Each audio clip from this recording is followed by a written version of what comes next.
안녕하십니까? 네, 오늘도 귀한 찬양으로 우리의 선하신 목자이신 주님께로 우리의 마음을 향하게 해주셔서 감사드립니다. 집회가 한 주간 진행되다 보면 한 수요일, 목요일쯤 되는 집회가 가장 힘들어하는 집회입니다. 첫날 저하고 약속을 하셨죠? 사람이 죽고 사는 문제 아니면 나와 주시기로. 그래서 오늘 못 오신 분들은 사람이 죽고 사는 문제 때문에 못 오셨구나라고 그렇게 믿으셔야 합니다. 그래야 시험에 들지 않습니다. 어쨌든 여러분께서 함께 이 말씀의 시간에 피곤하시고 또 바쁘실 텐데도 함께 해주셔서 감사합니다. 제가 제 인생에서 가장 힘들었던 2년간의 기간이 있습니다. 그 기간에 제가 겪었던 일들에 대해서는 제가 거의 이야기를 하지 않습니다. 제가 현재 담임하고 있는 광내교회에서 처음으로 이야기했고 오늘 두 번째 이야기하게 되는 것 같습니다. 그 기간 동안 저는 대부분의 시간을 누워서 지냈고 또 대소변은 물론 밥조차 저 혼자 먹을 수 없는 그런 시간이 있었습니다. 철저하게 저희 어머니를 의존할 수밖에 없었죠. 어디론가 가고 싶어도 제 마음대로 발걸음이 옮겨지지가 않았고 또 겨우겨우 한 걸음 한 걸음 떼보면 곧 넘어지곤 했습니다. 당시 저는 제 인생의 꿈이나 계획 이런 것들에 대해서는 도저히 상상할 수조차 없었고 그저 간신히 하루하루 살아갈 뿐이었습니다. 그때는 저희 친척들이나 또 이웃들조차도 저에게 별 도움이 되지 않았습니다. 그들은 가끔씩 찾아와서 몇 마디 말만 건넬 뿐 곧 집으로 돌아가 버렸습니다. 그만큼 그때는 저 혼자 살아가는 것 자체가 힘들었습니다. 아니 불가능했다고 해야 맞을 것입니다. 저는 전적으로 그 기간 동안 저희 어머니를 의존해서 살아갈 수밖에 없었습니다. 그때가 언제냐면 제가 태어나서 0세에서 2세까지 때 이야기입니다. 여러분 이렇게 얘기하니까 굉장히 고상하게 들리죠. 커가지고 이런 일을 겪으면 굉장히 부모님 은혜에 감사한데 0세부터 2세까지는 커서 의존했던 것보다 더 심하게 의존해놓고 부모님의 은혜와 사랑을 금방 잊어버리고 말아요. 너무 진지하게 들으셔서 제가 아주 죄송스러워서 혼났습니다. 제가 여기 가까운데 불암동의 산들소리 수목원에 가보니까 거기에 해학적인 글이라고 해가지고 써놓은 글을 보았습니다. 제목이 오늘날의 자식놈들이라고 적어놓고 써놓았는데 몇 가지만 제가 뽑아보았습니다. 사춘기가 되면 남남, 군대 가면 손님, 장가 가면 사촌 이렇게 부모와 점점 멀어진다는 거예요.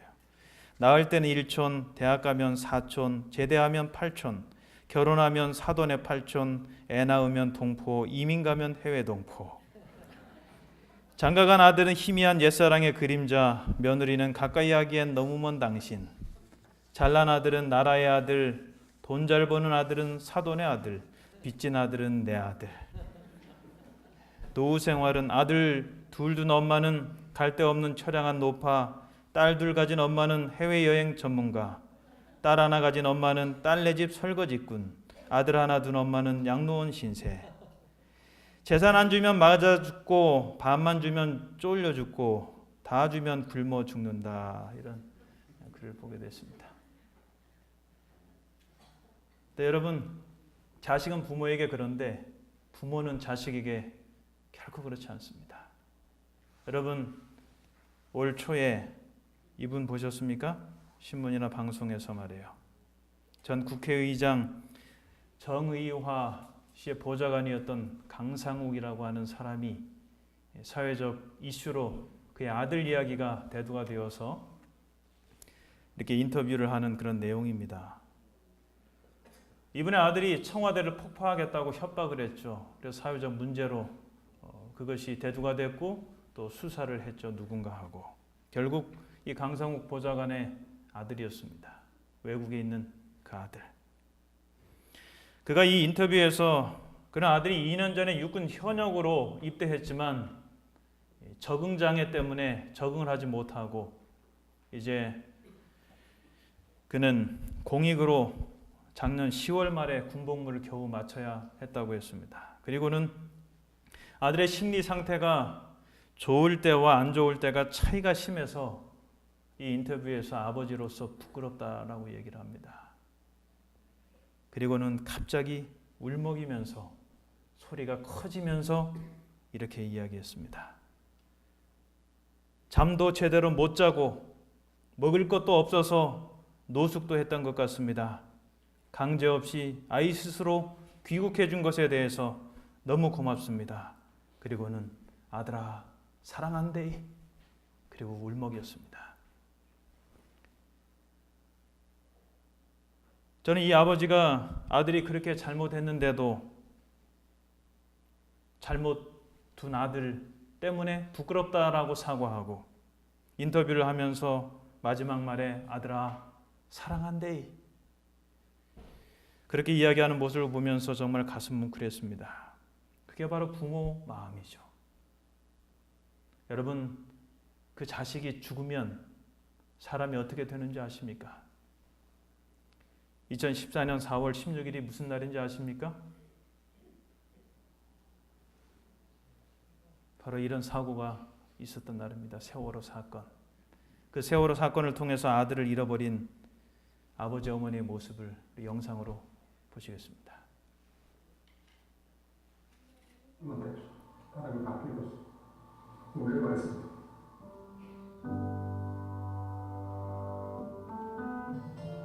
고 최성호 군의 부모이신 엄소영 최경경 분께서 오셨습니다. 무대 위로 모시겠습니다.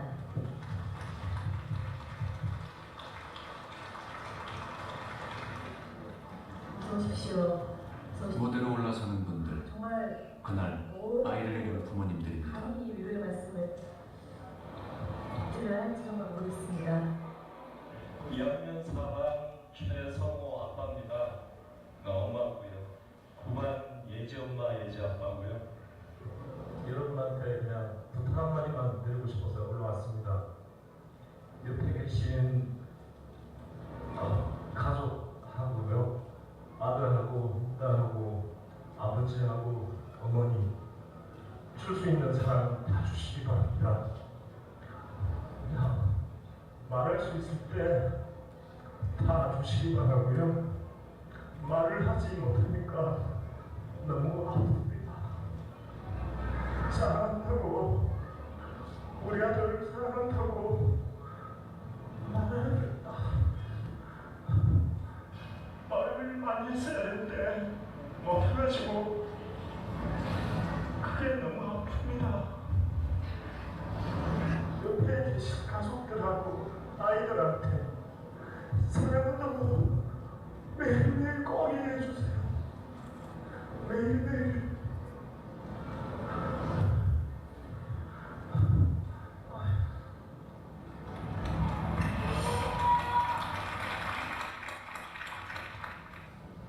진짜 같이 사랑한다. 할 수가 없다는 것. 그 말을 마음껏 해주지 못해 너무 아프답니다. 부끄럽습니다.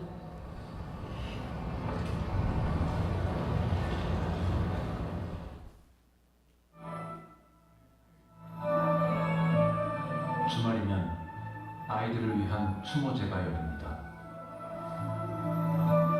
부모님들은 이렇게라도 아이들을 기억하고 싶습니다.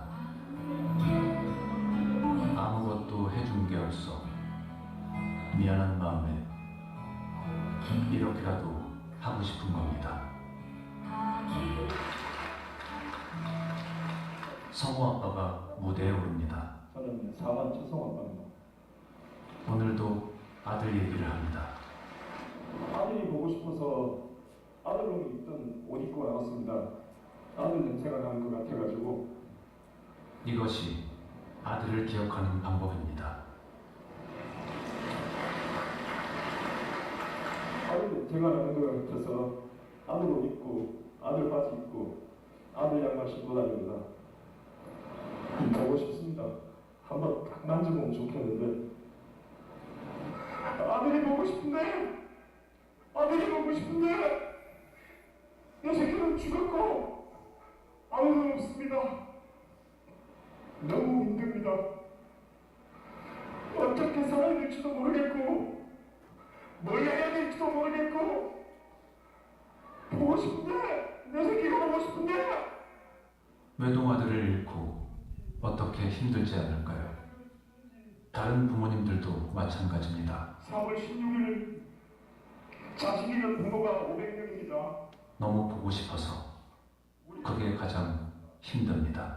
아빠니까 엄마니까 내 새끼니까 엄마는 그런 아빠가 안쓰럽기만 합니다. 사람들은 말합니다. 이제 그만하라고. 그래야 한다는 거 모르는 게 아닙니다. 하지만 아직은 그럴 수가 없습니다. 나는 부모입니다.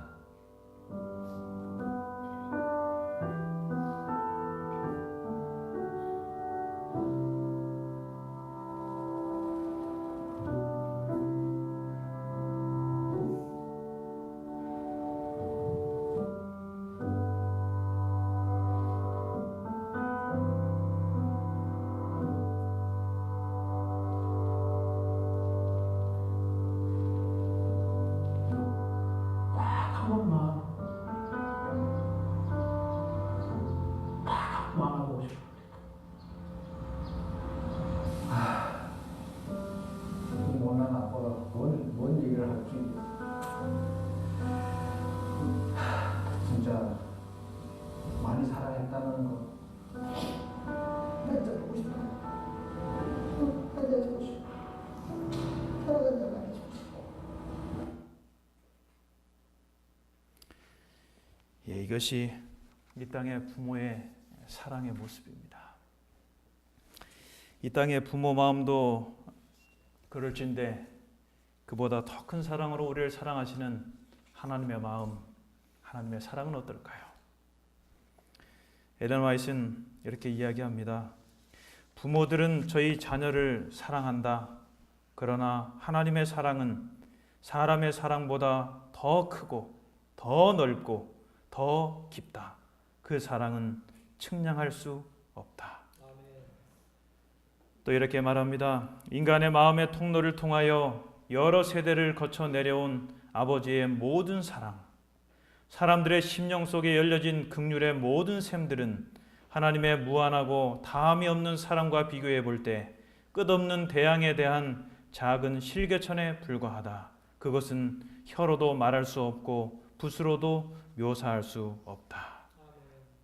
이 땅에 존재하는 세대를 거듭해 내려온 모든 아버지들의 사랑, 모든 사람들의 긍휼을 다 합쳐 놓아도 하나님의 사랑에 비하면 하나님의 사랑은 그 끝없는 오션, 바다, 그것이 하나님의 사랑이라면 그 모든 인간의 사랑을 합친다 한들 실개천에 불과하다라고 선지자는 말하고 있습니다.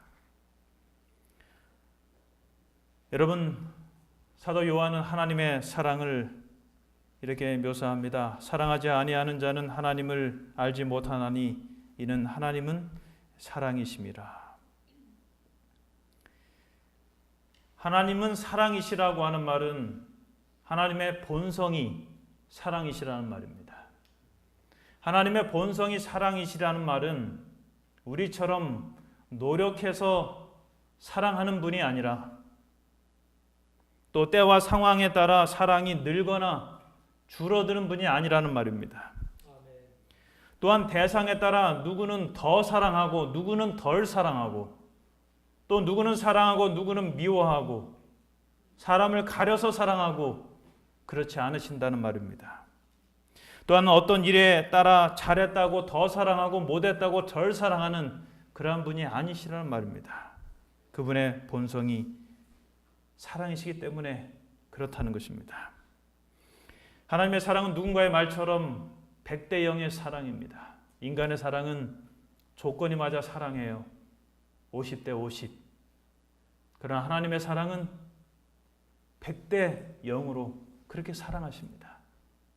일방적 사랑이죠. 조건 없는 사랑이죠. 그럼에도 불구하고 사랑하는 것이죠. 여러분, 그 하나님의 사랑을 사도 요한은 구체적으로 이렇게 묘사합니다. 하나님의 사랑이 우리에게 이렇게 나타난 바 되었으니 하나님이 자기의 독생자를 세상에 보내심은 저로 말미암아 우리를 살리려 하심이니라. 사랑은 여기 있으니 우리가 하나님을 사랑한 것이 아니요 오직 하나님이 우리를 사랑하사 우리 죄를 위하여 화목제로 그 아들을 보내셨음이니라. 하나님이 우리를 얼마나 사랑하시는지 그 사랑이 예수님을 이 땅에 보낸 사건에 나타나 있다는 말이에요.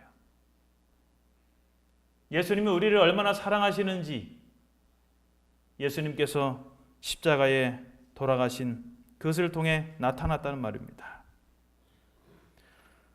여러분, 예수님이 우리를 위해 죽으셨기 때문에 하나님 우리를 사랑하시는 것이 아니라 우리를 사랑하시기 때문에 예수님을 주셨습니다. 엘렌 화이트는 이렇게 말합니다. 함께 읽어볼까요? 시작. 예수님께서 우리를 위하여 돌아가셨기 때문에 하나님께서 우리를 사랑하시는 것이 아니다. 그분은 우리를 사랑하시기 때문에 당신의 아들을 주셔서 돌아가게 하셨다. 그 사랑을 사도 바울은 이렇게 묘사합니다. 우리가 아직 죄인 되었을 때에 그리스도께서 우리를 위하여 죽으심으로 하나님께서 우리에게 대한 자기의 사랑을 확증하셨느니라.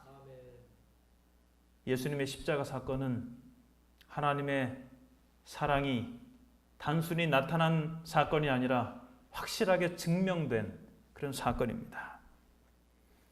하나님은 우리 인간 속에 사랑할 만한 것이 전혀 없을 때 우리를 사랑하셨습니다.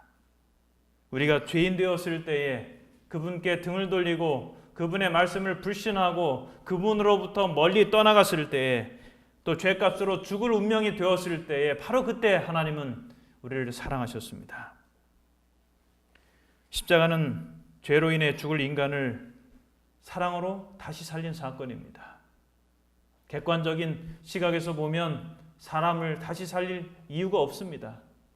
왜냐하면 불순종한 존재고 또 그의 결정대로 그의 선택대로 죽어야 마땅한 존재이기 때문에 그렇습니다.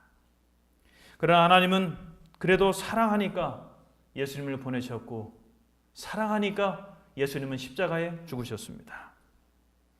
여러분, 사랑하는 대상이 죽어가는 모습을 지켜보는 것은 정말 힘든 일입니다. 소위 미치는 거죠. 어떻게든 살 수만 있다면 모든 일을 다 하고자 하는 것이 죽어가는 사람을 바라보는 산자의 심정입니다. 저는 제 막내아이가 경기할 때 그 마음을 조금이나마 느껴볼 수 있었습니다. 지금은 저희 아이들이 컸지만 막내가 경기를 할 때가 있었습니다. 여러분, 경기가 뭔지 어른들은 다 아시죠? 저도 어렸을 때 경기를 몇 번 했다고 부모님께 들었습니다만 경기하는 모습을 처음 봤어요. 어느 아침이 됐는데 막내 딸아이가 갑자기 맥이 풀려버리는 거예요. 그러면서 서서히 의식을 잃어가는 것처럼 보여요. 몸에 힘이 다 빠지고요. 눈에 초점이 풀려버리고요. 눈동자는 점점 위로 힘없이 올라가고 있고요. 제가 혜원아 라고 부르면 제 눈과 초점을 잠깐 맞추고는 또다시 힘없이 눈동자는 치켜 올라가고 꼭 죽어가는 것처럼 보이더라고요. 당시 그 모습을 보던 제 마음은 꼭 사랑하는 딸아이가 죽어가는 것 같아 정말 괴로워 미칠 지경이더라고요. 여러분 그럴 때 정말 미칠 지경이더라고요. 그야말로. 제가 집사람한테 빨리 119 불러! 소리치고, 집사람은 종원 아빠 이럴 땐 119보다 이 아이를 편하게 눕히고 손발 열심히 주물러 주는 게 오히려 더 나아. 애써 감정을 죽여가면서 저에게 그렇게 이야기를 하고, 꼭 그냥 놔두면 죽을 것 같더라고요. 계속 손과 발을 주무르고 그렇게 한 20-30분간을 집사람과 그 아이의 손발을 열심히 주무르면서 그러고 나니까 아이가 잠시 잔듯 하고는 일어나더라고요. 여러분 그 아이가 저와 눈에 초점도 못 맞추고 눈동자가 위로 올라갈 때는 혹시 이 아이를 잃는 것은 아닌가, 그런 불안감, 두려움이 제 마음속에 몰려오더라고요. 그러면 나는 어떻게 해야 하나? 어떻게 살아야 하나? 마음이 답답해 오더라고요. 여러분 사랑하는 자식이 죽어갈 때 그것을 바라본 저의 마음은 미칠 지경이더라고요. 그렇게 하고 싶어서 한 것이 아니라 그렇게 되더라고요. 왜냐하면 그 아이는 저와 사랑을 나누고 생명을 나누는 아이이기 때문에 그렇습니다. 여러분 하물며 부모도 마음속에 그런 사랑이 있는데 부모의 마음속에 그런 사랑을 심어 놓으신 하나님의 사랑은 얼마나 더 크시겠습니까? 그분의 생명과 사랑을 나누었던 인간이 범죄하여 죽을 운명이 되었을 때에 하나님의 심정은 어떻겠습니까? 그래서 하나님께서 인간을 살릴 방도를 찾으셨죠. 물론 그것은 이미 하나님의 마음속에 있었지만 말입니다. 그것이 바로 예수님의 이야기이고 십자가 이야기예요. 언젠가 우연히 버스를 타고 가는데 버스 안에서 가요가 흘러나오더라고요. 트로트 가요예요. 다른 내용 다 잊어버리고 제가 한마디 귀에 들어오더라고요. 그 말이 무슨 말이냐면 사랑은 인생의 하이라이트. 여러분 십자가야말로 하나님 사랑의 하이라이트입니다. 십자가는 사랑하기에 죽을 사람을 다시 살린 사건이고 자기를 희생하여 남을 살린 사건입니다. 그것은 죽어야 마땅한 사람을 사랑하기에 살기에 합당한 사람으로 다시 살린 사건입니다. 여러분 예수님 우리를 죽기까지 사랑하셨습니다. 엘런 화이트는 예수님의 십자가의 모습을 이렇게 묘사합니다.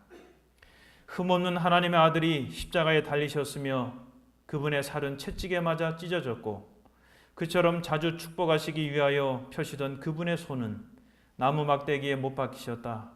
사랑의 봉사로 피곤할 줄 모르던 그분의 발도 나무 기둥에 못 박히셨고 그분의 고귀하신 머리는 가시관에 찔리셨다. 그분의 떨리는 입술은 비통의 부르짖음을 바랬다. 그분이 참으신 모든 것, 곧 그분의 머리와 손과 발에서 흘러내린 핏방울과 그분의 몸을 괴롭힌 고통과 아버지께서 얼굴을 숨기심으로 그분의 영혼을 가득 채웠던 말할 수 없는 고민은 우리 인류 각 사람에게 이렇게 말한다. 하나님의 아들이 이와 같은 죄악의 짐을 지기로 동의하신 것은 다 그대를 위함이다. 그리고 그대를 위하여 그분은 사망의 권세를 깨뜨리시고 낙원의 문을 여신다고 선언한다. 성난 파도를 잔잔케 하시고 거품이 이는 파도 위를 걸으셨으며 귀신들로 떨게 하시고 질병이 물러가게 하셨으며 소경의 눈을 뜨게 하시고 죽은 자를 살리셨던 그분이 자기 자신을 제물로 십자가 위에 바치셨다. 이것은 다 그대를 사랑하기 때문에 그렇게 하신 것이다. 시대의 소망 755페이지에 있는 말씀입니다. 여러분 예수님이 우리를 그렇게 사랑하셨어요. 저는 예수님의 사랑을 떠올릴 때면 아주 좋아하는 성경 구절이 있습니다. 그것이 뭐냐면 요한복음 13장 1절이에요. 우리 함께 읽어볼까요? 시작. 유월절 전에 예수께서 자기가 세상을 떠나 아버지께로 돌아가실 때가 이른 줄 아시고 세상에 있는 자기 사람들을 사랑하시되 끝까지 사랑하시니라. 저는 이 짤막한 문장 끝까지 사랑하시니라, 이 말씀이 너무 제 마음속에 감동으로 읽을 때마다 다가옵니다. 제가 사랑이 부족할 때마다 이 말씀 앞에서 다시금 찔림을 받고 제가 어떻게 다른 사람을 사랑해야 할지 다짐을 하곤 합니다. 예수님은 당신의 제자들을 사랑하시되 그냥 사랑하신 것이 아니라 끝까지 사랑하셨다라고 말합니다. 여러분, 우리 교단의 앤드루스 대학교의 교수로서 요한복음을 가르쳤던 존 폴린 박사가 있습니다. 성경 확대경이라고 하는 책에서 이 존 폴린 박사는 하루에 4시간씩 요한복음 또 요한계시록을 연구한 그런 분이신데, 그분이 성경 확대경 가운데 이렇게 말해요. 요한복음 13장 1절은 13장에서 17장의 모든 것을 단 한마디로 요약하는 것이다. 아멘. 여러분, 요한복음 13장부터는 갑자기 사도 요한이 성경을 기록하면서 사랑 이야기로 내용이 바뀌어져요. 여러분, 그전에는 계속해서 반복되는데 요한복음 1장에서 12장까지는 생명이라는 단어가 50회가 등장을 하고 빛이라는 단어가 32회나 등장을 하고, 그런데 비해 사랑이라는 단어는 6회밖에 등장하지 않아요. 요한복음 3장 16절에 사랑 이야기가 있지만 그 앞편까지는 사랑 이야기가 이렇게 좀 횟수가 좀 적어요, 그 단어가. 그런데 여러분, 요한복음 13장에서 17장 사이에는 사랑이라는 단어가 31회나 등장합니다. 요한복음 13장부터 예수님의 사랑이 이런저런 모습으로, 일들로, 사건으로 다양한 사람들에게 표현되고 있는 것이죠. 그런데 그 13장에서 17장까지의 예수님의 생애 속에 그 사랑 이야기를 한 문장으로 압축해 놓은 것이 바로 끝까지 사랑하시니라, 바로 그 말씀이에요. 여러분, 한 신학자는 이 끝까지 사랑하시니라를 이렇게 해석했습니다. 시간적으로 최후 순간까지 예수님께서 당신이 돌아가실 때까지 사랑하셨다는 그런 이야기라고 하는 거예요. 정도에 있어서 극도로, 할 수 있는 대로 마지막까지 사랑하셨다라고 하는 것입니다. 또한 신학자는 십자가의 사건을 통해서 그 구체적인 모습을 드러내는 궁극적인 사랑이라고 여기에 말씀을 주석했습니다. 아더 핑크는 또 이렇게 얘기했습니다. 그는 끝까지 사랑하실 뿐만 아니라 그들이 필요로 하는 최대 한도까지, 그리고 그의 은혜의 최대 한도로 사랑하신다고 이야기했습니다. 여러분, 예수님은 당신의 생명을 다하실 때까지 끝까지 사랑하셨어요. 그분이 하실 수 있는 한 극도로 끝까지 사랑하셨습니다. 그래서 엘렌 화이트는 그분의 사랑을 죽음보다 강한 사랑이라고 표현을 하죠. 자, 어느 날 예수님의 사랑을 생각해 보면서 이렇게 글을 적어 보았습니다. 함께 읽어볼까요? 시작. 그분의 사랑은 늘 흔들림이 없었다. 감정에 치우치지 않았다. 일에 좌우되지 않았다. 그분은 아무런 조건 없이, 상대의 반응에 상관없이 그저 사랑하셨다. 그분의 사랑은 늘 한결같았다. 차별이 없었다. 그러면서도 끝까지 사랑하셨다. 일방적 사랑이죠. 어리석은 사랑이에요. 계산하지 않는 사랑이에요. 되돌려 받을 것 생각하지 않은 사랑이에요.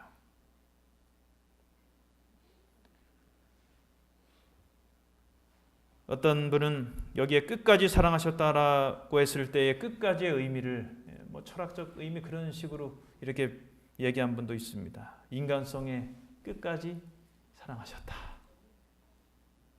그래서 인간성이 끝까지 갈 때까지 다 갔을 때조차도 예수님은 그 사람까지도 사랑하셨다. 그렇게 또 이 말씀을 나름 철학적으로 그렇게 이해하는 분도 계십니다. 인간성의 바닥, 최악, 타락의 최저점에 이르렀을지라도 그를 사랑하신 것, 그것이 예수님이 끝까지 사랑하셨다라고 하는 의미라고 그렇게 해석을 했습니다. 여러분, 좀 전에 언급했던 아더 핑크가 또 이렇게 말합니다. 그는 우리의 비참한 실패의 끝까지, 우리의 방황과 배반의 끝까지, 우리의 무가치함의 끝까지, 그리고 우리의 절실한 필요의 끝까지 우리를 사랑하신다. 여러분, 거의 집착에 가까워요. 예수님의 사랑은. 포기하지 않으세요. 그야말로 상대방이 죽을 때까지, 또 그분이 할 수 있는 한 끝까지 사랑하시는 것, 그것이 바로 예수님이 우리에게 보여주신 사랑입니다.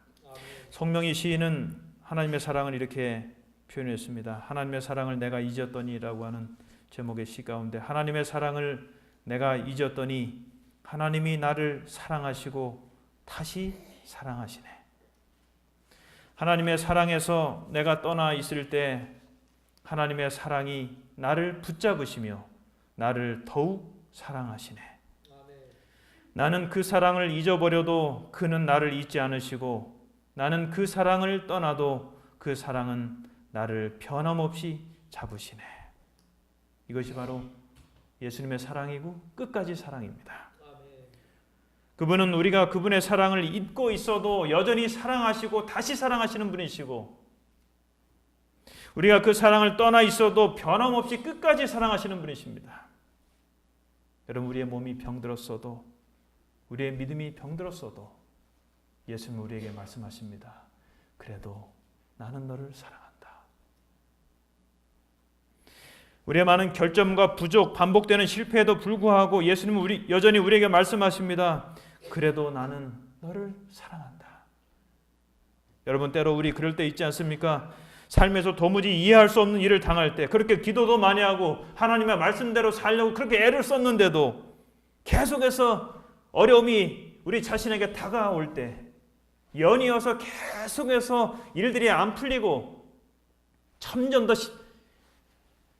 얽힌 실타래처럼 되어갈 때, 하나님 왜 제게만 이런 일이 일어나게 하십니까? 라고 하나님께 부르짖으며 원망할 때도 우리 주님 우리에게 말씀하십니다. 그래도 나는 여전히 너를 사랑하고 끝까지 사랑한다. 여러분, 예수님의 사랑은 바로 그런 사랑이에요. 복음성가 가운데 이런 짧은 복음성가가 있습니다. 문영경 씨가 지은 복음성가인데, 예수님의 사랑 너무나 커서 하늘보다 높은지 바다보다 깊은지 알 수가 없지만 변하지 않는 건 언제나 나를 사랑하신다는 것. 우리 하나님 사랑 다 헤아릴 수 없지만 변하지 않는 건 하나님이 우리를 사랑하신다는 거예요. 변함없이. 그 사랑에 여러분 흔들림이 없기를 바랍니다. 여러분, 사도 바울은 그 사랑을 깨닫고 나니까 그에게 더 이상 세상에서 감나가는 것이 없었어요. 부러운 것도 없었고 더 갈망할 것도 없었습니다. 그 사랑이 마음속에 느껴지니까 사도 바울은 자신에게 한없이 주어지고 있는 것을, 그 하나님의 그 크신 사랑을 생각하니까 그 무엇도 두렵지 않았고, 그에게 직면해 오는 끊임없는 시련과 고통도 아프지 않았고, 현재 일이나 장래 일을 생각해봐도 그를 넘어뜨릴 수 있는 것은 아무것도 없었습니다. 그래서 로마서 8장 35절로 39절에 그는 이렇게 고백합니다. 누가 우리를 그리스도의 사랑에서 끊으리요? 환난이나 공고나 핍박이나 기근이나 적신이나 위험이나 칼이랴. 기록된 바 우리가 종일 주를 위하여 죽임을 당케 되며 도살할 양같이 여김을 받았나이다 함과 같으니라. 그러나 이 모든 일에 우리를 사랑하시는 이로 말미암아 우리가 넉넉히 이기느니라. 내가 확신하노니 사망이나 생명이나 천사들이나 권세자들이나 현재일이나 장래일이나 능력이나 높임이나 깊음이나 다른 아무 피조물이라도 우리를 우리 주 그리스도 예수 안에 있는 하나님의 사랑에서 끊을 수 없으리라. 여러분, 여기 우리의 삶에 고통과 어려움을 가져다 주는 것 중에 빠진 것이 있습니까? 여기 환난이 나와요. 곤고, 핍박, 기근, 적신은 헐벗음입니다.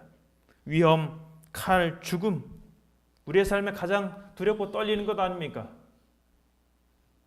그럼에도 불구하고 사도 바울은 그를 사랑하시는 이로 말미암아 그 모든 것들을 넉넉히 이긴다라고 고백하고 있습니다. 여러분, 게다가 그는 천사들이나 권세자들이나 현재일이나 장래일이나 능력이나 높음이나 기품이나 다른 아무 피조물이라도 우리를 향한 하나님의 사랑에서 끊을 수 없다라고 그는 고백하고 있습니다. 여러분, 그렇다면 우리가 두려워할 것이 무엇이 있겠어요? 내가 죽는다 해도 나를 향한 하나님의 사랑은 변치 않으시는데 그 죽음이 두렵겠습니까? 함께 읽어보겠습니다. 시작. 우리가 예수님의 사랑을 다 헤아릴 수 없지만 변하지 않는 건 그분이 언제나 우리를 사랑하신다는 것이다. 그 사랑의 확신이야말로 세상의 모든 일을, 지금 당면한 현재 일이나 장래 일들을 능히 이길 수 있는 힘이다. 아멘. 여러분, 그 사랑의 힘으로 현재 일이나 장래 일이나 모든 것들을 넉넉히 이기게 되기를 간절히 바랍니다. 한 교회에서 목회할 때 일입니다. 한 여집사님이 남편을 일찍, 아이들이 중고등학교 다닐 때 잃고 29살 된 딸과 27살 된 아들과 약 3천 정도 되는 전세방에서 살고 있었습니다. 그 집사님의 삶이 참 불행한 것은 몸은 바짝 마르시고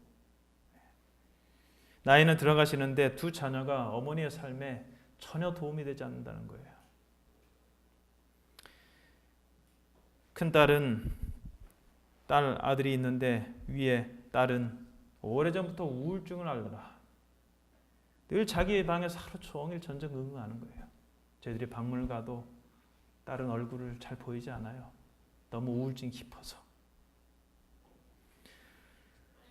또 둘째 아들은 대학에서 그래도 안양에서 좋은 그런 고등학교를 진학하고 또 대학에 진학해서 치기공을 배웠는데 그 일을 하다가 가루 분진 때문에 또 건강도 안 좋아지고 해서 그것도 그만두고 아무 일도 없이 그냥 집에서 또 사는 거예요. 몸도 마음도 아주 여린 그런 청년이었어요. 그러니까 생계와 관련된 일은 그 집사님이 다 감당하는 것입니다. 그래서 명절 때 되면 오히려 제가 교우들에게 받은 그 과일 이런 것들을 이렇게 어떨 땐 갖다 드려요. 그 얼마나 감사해 하시는지. 제가 봐도 두 자녀가 답답해 죽겠습니다. 곁에서 지켜보는 제 입장에서도. 정신을 차려야 되는데 말이에요. 그 딸도 아들도. 혼내서 될 일도 아니고 어디 가서 날품이라도 팔아서 뭔가 조금이라도 좀 어머니께 경제적으로 좀 보탬이 되어드려야 좋겠는데 그렇지도 못하고 세 사람이 방에서 죽치고 사니 좀 그 어머니 심정이 어떻겠어요? 얼마나 답답하겠어요? 근데 여러분, 어느 날 그 집사님이 제게 이렇게 말씀하시더라고요. 목사님, 그냥 인간적인 안목으로 보면 제 딸과 아들이 참 답답하고 속상한데 하나님의 사랑이 제 마음에 임하니까 제 아들, 딸도 사랑스럽게 보이더라고요. 그렇게 얘기를 해요.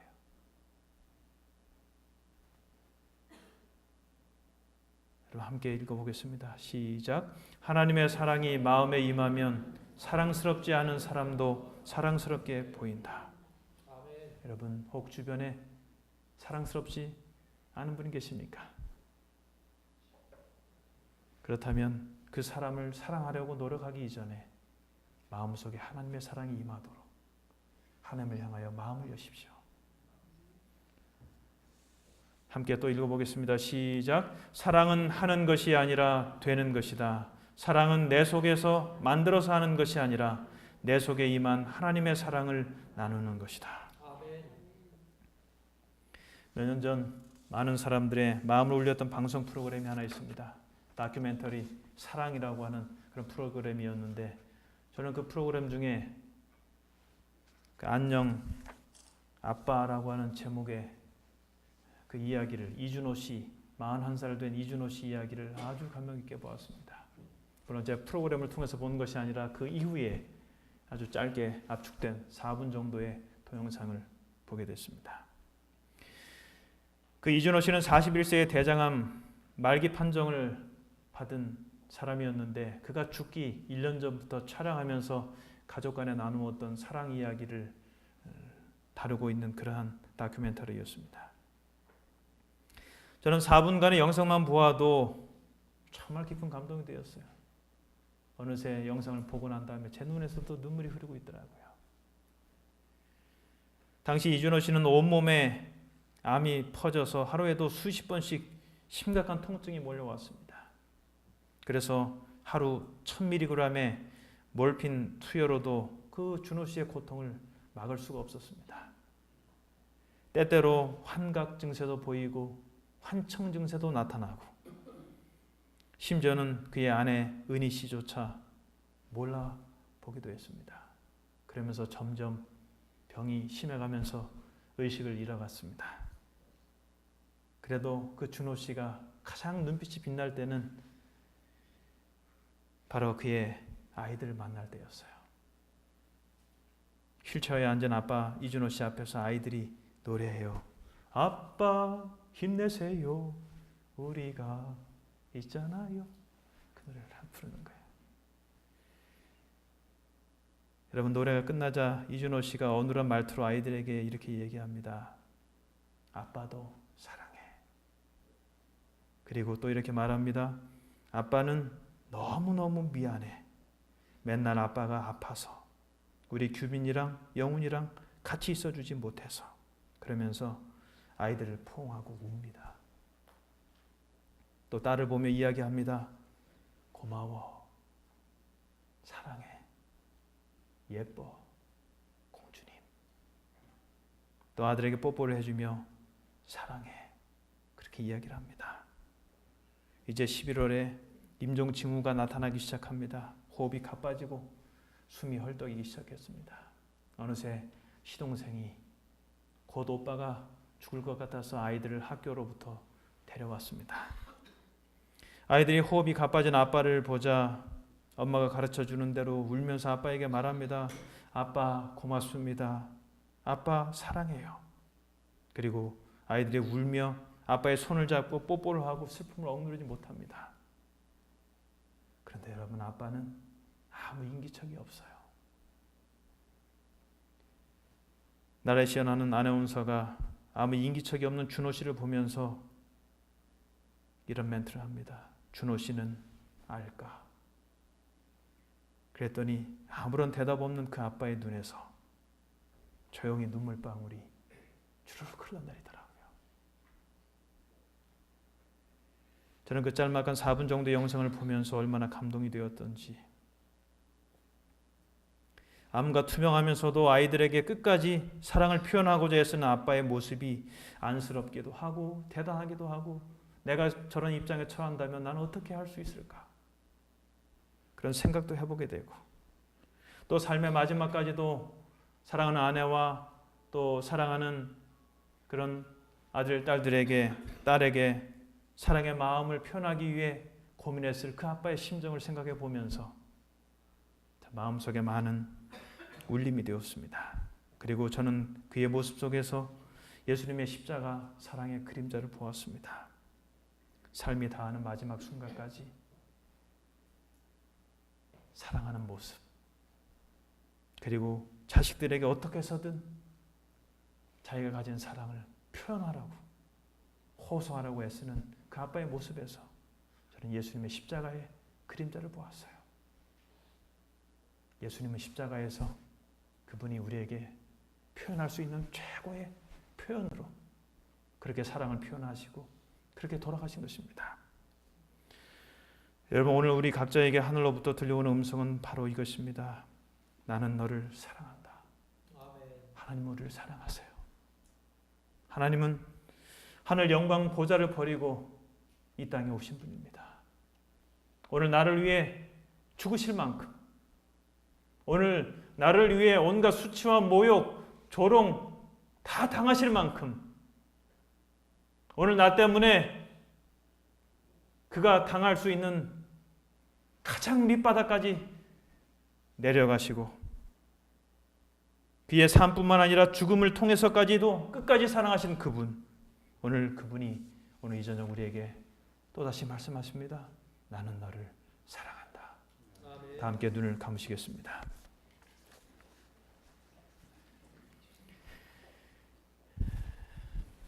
사랑하는 여러분, 오늘 이 저녁에도 하늘로부터 들려오는 음성이 있습니다. 그것은 바로 나는 너를 사랑한다 입니다. 예수님은 그분의 못자국 난 손을 우리에게 내어 미시며 말씀하십니다. 나는 너를 사랑한다. 그분이 쓰신 가시면류관도 내어 미시며 말씀하십니다. 나는 너를 사랑한다. 채찍에 맞은 그분의 등과 창에 찔린 옆구리도 보여주시며 말씀하십니다. 나는 너를 사랑한다. 그 무엇보다 우리의 죄 때문에 당신의 터지신 심장을 우리 앞에 내어 미시며 말씀하십니다. 나는 너를 사랑한다. 나는 너를 위해 죽을 만큼 죽음보다 더 강한 사랑으로 너를 사랑한다. 끝까지 사랑한다. 오늘 그 음성이 우리에게 힘이 되고 우리를 다시 일어서게 하고 다른 사람에게 사랑을 넉넉하게 나누어주는 힘이 되기를 간절히 바랍니다.